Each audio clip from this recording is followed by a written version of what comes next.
Hi everyone! So today I'm so excited to share today's video with you. So several weeks ago, MEEDEN reached out to me to see if I wanted to try any of their products, and I happily said yes! Just a quick disclaimer, MEEDEN did gift me their products that you see here today, but I was not paid to make a review, so I'll be sharing my own honest opinions about the products. Let's dive in, shall we? Now, I don't know about you, but I first heard of MEEDEN a few years ago when people started talking about the MEEDEN metal box palettes. But apparently, they've been growing and expanding their brand ever since. And they're still growing as well. I just saw some markers on their Instagram a couple weeks ago that isn't on their website yet. I'm hoping they'll stock it soon since I've been interested in trying alcohol markers for sketching and color studies. Anyway, their official website is so easy to use and to navigate, so you can have a browse for yourself to see what piques your interest. Today, I'll be talking about the 4 products you see here, linked in the description box below. Now, I would like to note that MEEDEN did let me choose what I wanted to try.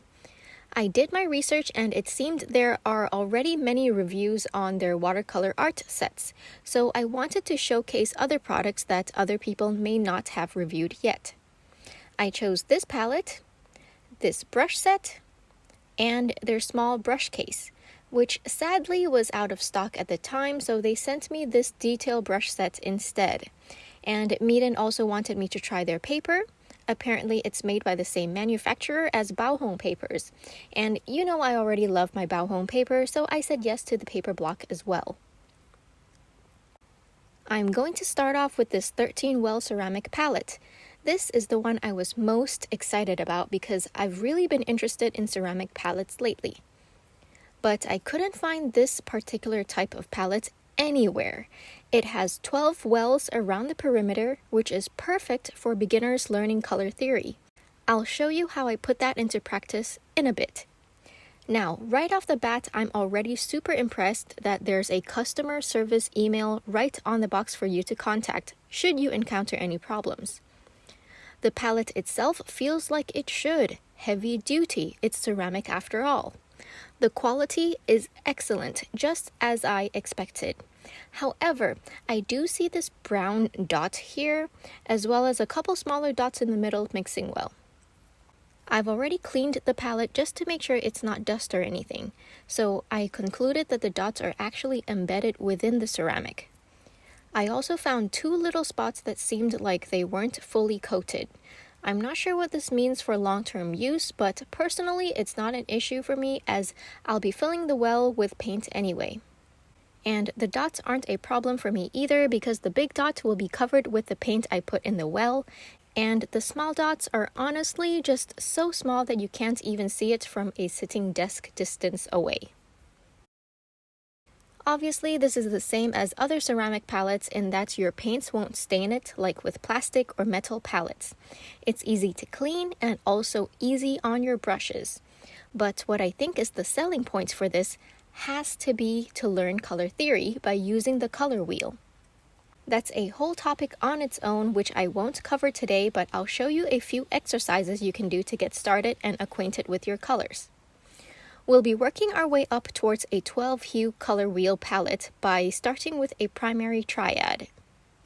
I've chosen to use Van Gogh today since it's a well-known, high-quality student-grade watercolor brand that I also personally love and use myself.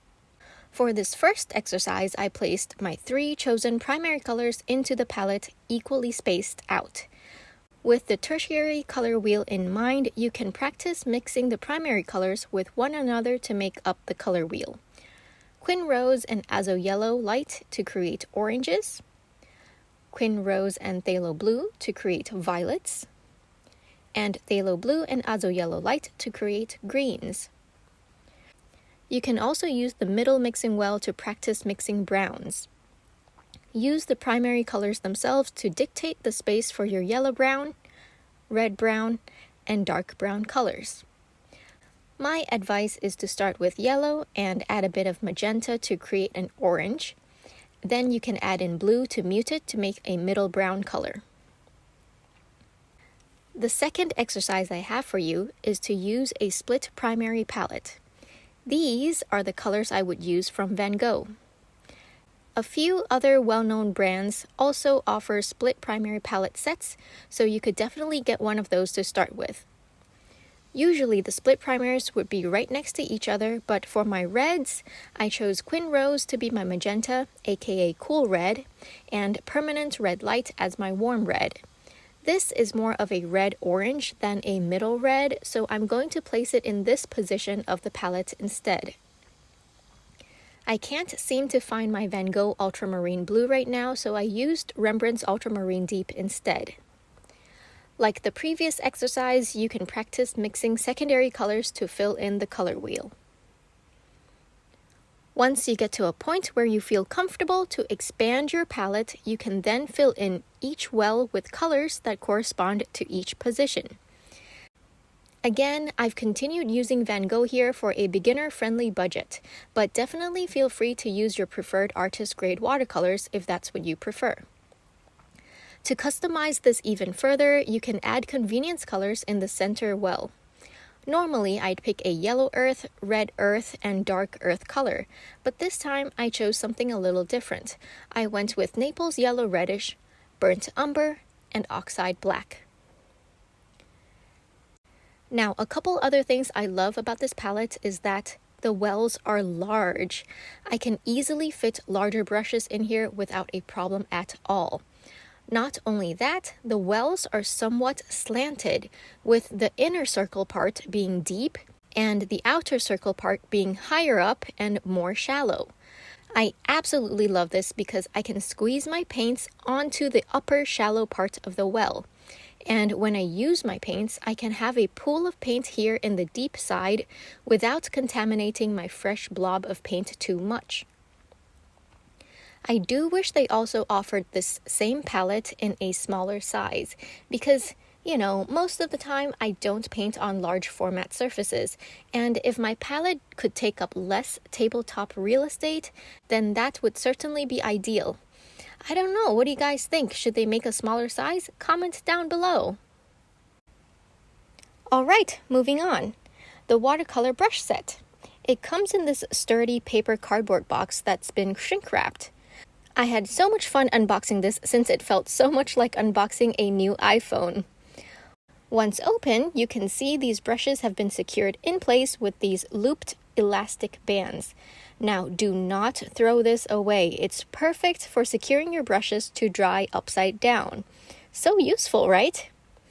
As for the brushes, I'll be honest, when I first saw these brushes in other people's reviews, I thought they looked rather cheap, but on the contrary, somehow in real life the soft white to blue gradient gives a really clean, sleek vibe. I also like that the handles have a matte finish as opposed to a glossy finish. And I also particularly love this matte metallic blue ferrule. It's just so unique. So this set comes with 10 brushes. Despite what the box says, the brushes themselves don't have anything written on them other than the MEEDEN logo. I'd say there's 1 fan brush, 3 flat brushes, and 6 round brushes. I love the varying size options as I can use the larger brushes for more loose mark making and the smaller brushes for details. The bristles feel like nylon bristles, springy and snappy. Tips of the round brushes come to a fine point, which means you can use just the 1 large brush to paint large washes and also small details.